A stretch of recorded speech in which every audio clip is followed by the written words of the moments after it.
Good morning mga kawaray. Ayan yung ano ko, yung tulugan dito sa Maynila. Ayan o.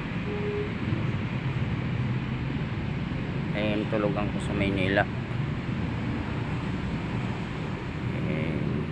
Linakan-laan kasi ako dito sa Manila. Diri ko pa maaram ang kuan, lugar na pa ikot-ikot. Kaya anong nangyari ako, nakausap ako dito sa may gumagawa kontraksyon. Sabi ko, boss, baka naman pwede ako dito makitulog. Ayun, pinayagan naman ako. Sabi niya, sige.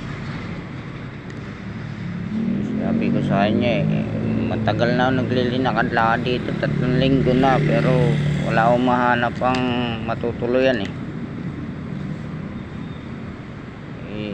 tikang ako dito sa Amor. Ay, nagpunta ako din sa Manila kay kuan, gusto ko magkaroon ng trabaho na maupay. Yun, sa Palaran ako din sa Manila. Yun, ano naman ako, nakatagpo ng katurugan din baka makapasok din ako din yung trabaho. Yun. Kaya ano muna ako dito, tiyaga muna ako. Ito man, pantaon kuan, katurugan. Tingnan ko, kita ko iyo.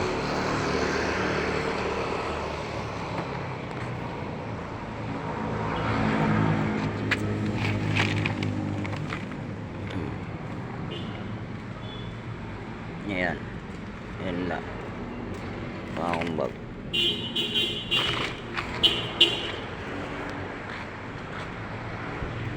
Ito akong katurugan.